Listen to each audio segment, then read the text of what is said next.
Welcome back to the second part of my predictions. If you missed the first part, please go back and watch it as it goes over my win-loss predictions for every team.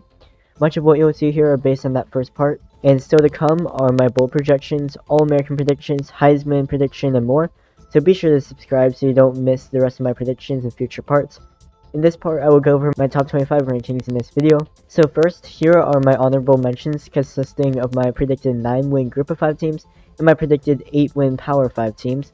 All of these teams can crack the top 25 if things play in their favor. As I move on to show you my top 25 rankings, note that these rankings you'll see aren't necessarily power rankings or rankings based on talent, but simply where I see the teams finishing at the end of the season according to my predictions.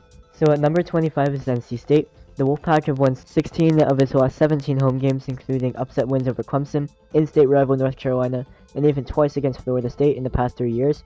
Despite being under the radar, NC State will remain competitive, and I see them pulling off a home upset against Notre Dame, Clemson, or North Carolina. At number 24 is Texas Tech, who is returning several key pieces on both sides of the ball, as well as veteran quarterback Tyler Shuck. The defense seems ready to take the next step as Texas Tech seems primed to make some noise in the Big 12. Despite losing Tyja Spears, Tulane seems ready to take advantage of a weakened American Athletic Conference, and only twice have we seen a team represent the Group of 5 in the New Year's Six in back-to-back seasons in the college football playoff era. I don't see that happening with Tulane this season, however, a conference championship is well within their reach. At number 21, I have TCU. They lose a ton of talent from last year's 13-win campaign that made the national championship. However, there's enough returning along with a favorable schedule to avoid a huge slip. Second-year coach Sonny Dykes will keep TCU in the Big 12 conference race. TCU is actually number 22. At number 21 was Ole Miss. Ole Miss might have problems with a harder schedule in 2023. Remember, they started off 7-0 in 2022, but much of that was with a pretty simple schedule. Anyways, they have a decent quarterback battle going on in Oxford and enough talent elsewhere for Lane Kiffin to work with and possibly contend for double-digit wins for the second time in 3 seasons. Moving up to ranks 16 through 20, I see Toledo representing the Group of 5 in the New Year's Six. Last year, they won their conference championship and won a bowl game, and the high optimism should carry on to 2023. I see Toledo taking advantage of a weaker conference to reach 10 wins. At number 19, I have Oklahoma. The Sooners could have gone 11-2 in 2022 if they won all of their one-possession games, but instead went 6-7. Special teams needs to improve, and there is a lack of execution all across the board. Take care of the little details, and Oklahoma will find themselves with many more wins this season and contend in their last season in the Big 12 Conference. At 18, I have Wisconsin. Luke Fickell enters his first full season as a Badger, and I see Wisconsin winning the Big 10 West for the first time since 2019. With Braylon Allen returning and so many new changes during the offseason, including the addition of transfer quarterback Tanner Mordecai, there's no reason to doubt that Wisconsin can't win the wide-open Big 10 West division. At number 17, I have Notre Dame. Notre Dame appears to be more explosive on offense despite questions on defense. Notre Dame might have problems with a schedule that includes an overseas trip to start the season, an early season matchup on the road in Carter Finley Stadium, and powerhouses in Ohio State, USC, and Clemson that could keep them out of the top 10. Oregon State I have finishing 16th. The Beavers quietly finished 10-3 last season, including a massive comeback win against rival Oregon and the dismantling of Florida in the Las Vegas Bowl. Oregon State hasn't contended for a conference title since head coach Jonathan Smith played as quarterback back in the day, but the Beavers can make a serious case this season. Moving up to 11th through 15, coming in at 15th is fellow Pac-12 team in Utah. The Utes won back-to-back conference titles, but defending the title once again for the third straight season will be extremely difficult. They need Cam Rising healthy to navigate the Utes through arguably the hardest opening 5-game slate of any team in college football. At 14th, I have Tennessee. The Volunteers might have problems due to its lackluster pass defense and losing key pieces on offense. Joe Milton won the Orange Bowl for the Volunteers but will need to prove his worth over a whole season. The New Year's Six bid may rest on their game against Georgia in the penultimate week of the regular season. Also out of the Pac-12 is Oregon, who I see finishing 13th. Oregon returns their starter quarterback Bo Nix. The Ducks have made the Pac-12 Conference Championship game 3 out of the last 4 years, having won the title in 2020. However, the schedule is back-heavy, which hasn't spelled good news for the Ducks in their playoff hopes in recent times.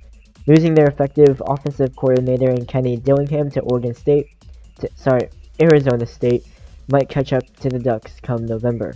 At 12th is Florida State of the ACC. Despite the roster gaining in talent thanks to recruits and transfer portal additions, I worry the same thing will happen to Florida State as it did to NC State last year. Florida State has not beaten Clemson since 2014, and their offensive line definitely won't hold up to Clemson's spectacular defensive line when the two teams play in the regular season, and then possibly again in the ACC championship game. Coming in at 11th, I have Kansas State, the lowest ranked at-large team in my New Year's Six Bowl projections. The Wildcats are defending conference champions in the Big 12 and will look to defend that title in 2023. However, Deuce Vaughn is irreplaceable. Losing wideout Malik Knowles and defensive lineman Felix Anadike-Azoma also hurts. 3 of their 4 NFL draft picks were from the defense, creating inexperience on that side of the ball. However, they do return their starting quarterback, tight end, and their entire offensive line. Moving into my top 10, at 10th, I have another Pac-12 team in USC. USC returns 2022 Heisman winner quarterback Caleb Williams. Expectations from the USC fanbase are to make the college football playoff, but where I see it, unless the defense improves dramatically, those expectations are unrealistic. That defense finished 93rd in scoring in 2022 and only has more questions for this upcoming season. That, along with a brutal schedule, might overpower the offense's improvements in their chances to make the college football playoff. At 9th place, I have Texas out of the Big 12. Last season, Steve Sarkisian was on the hot seat, but an 8-5 season kept him around for at least another year. Now expectations are as high as conference championship or bust. Texas made progress last season, but they need to show in 2023 that they're ready for the SEC gauntlet starting in 2024. It hopes that Texas has plenty of experience, which gives them depth at nearly every single position, and I think Texas can beat Kansas State for the 7th straight year to win the conference championship for the Big 12. At 8th, I have Clemson. Dabo Swinney added Garrett Riley as Clemson offensive coordinator, and if Riley can replicate his effectiveness at Clemson that he had at TCU last season, leading them to the college football national championship, then there's enough talent for Clemson to return to the college football playoff for the first time since 2020. Also, much of it rests on sophomore quarterback Cade Klubnik and a passing game that lacks playmakers. That defensive line is scary though, which can keep Clemson in many games. I have Penn State coming in at 7th. Winning 11 games, I feel like they were overshadowed by Ohio State and Michigan last season, much like Michigan State in 2021 as well.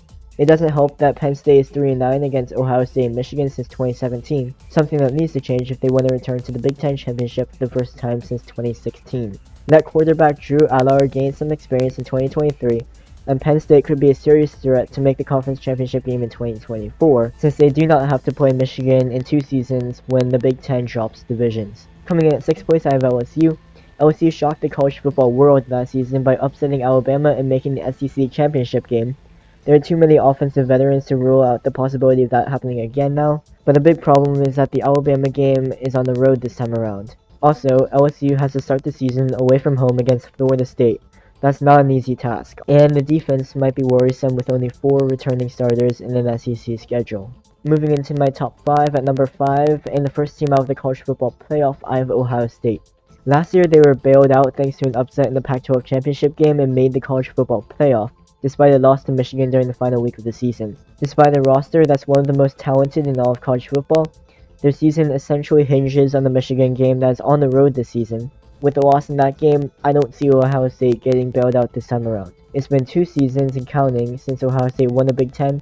If my prediction comes true for 2023, it might be time to worry, and Ryan Day might be on the hot seat. These next 4 teams will be in my college football playoff, and I will give you my full playoff predictions when I reveal my bowl projections in the next video, so stay tuned for that part. Anyways, at 4th I have Washington. The 4 teams I feel like everyone can agree on is Georgia, Michigan, Alabama, and Ohio State. However, it's college football and it's going to be unpredictable. There's always one team in the college football playoff that had an outside chance coming into the season, and I think that team is Washington for 2023. The Huskies return star quarterback Michael Penix Jr. and 3 starting receivers. Their receiving core is arguably the best in the country, and on defense, they have some of the nation's best in generating pressure. This could be the best Washington team we've seen since the 1991 National Championship campaign. Coming at 3rd, I have Alabama. I predict them to finish the regular season undefeated. They added talent at wide receiver as well as the defense overall. Also, there is a big offseason emphasis on improving the power game on both sides of the ball. The schedule does Alabama some big favors by getting Texas, Ole Miss, Tennessee, and LSU all in Tuscaloosa. There's tons of young talent on the roster, so even if a college football playoff appearance isn't meant to be in 2023, I'd have them as a favorite coming into the 2024 season. Coming in at 2nd place and playing Alabama in the playoff, I have 2-time defending Big Ten champions in Michigan. The presumption is now beating Ohio State and winning the Big Ten championship, expectations that were once for Ohio State not too long ago. I see that happening behind a slew of returning offensive production, including quarterback JJ McCarthy and running back Blake Corum. This might be Jim Harbaugh's most talented team, and winning a national championship is the last box to check on his college football bucket list. And coming in at number 1, playing Washington in the playoff, the obvious number 1 is Georgia. Everyone says so, and with all the talent they have, it doesn't sound crazy at all to think that Georgia will win the national championship and become the first team in the modern era of college football to win 3 straight national titles. 13 times in the past have teams won back-to-back titles, and 13 times in the past have those teams failed at the three-peat. Georgia is a program that continues to boast loads of talent and feature first-round NFL draft picks on both sides of the ball, year in and year out. Kirby Smart has recruited great in recent years, and that talent level is insane. The Bulldogs will return to yet another college football playoff when the regular season concludes. And so that will wrap up the second part of my college football predictions. The first part of my predictions were my win-loss predictions for every team and the standings outlook for each conference, so be sure to check that out if you missed it. The next part will feature my bowl projections and my college football playoff predictions, so be sure to subscribe so you don't miss out on that video. And again, let me know your thoughts in the comments below. What are your predictions? I'd love to know that, and thanks for watching.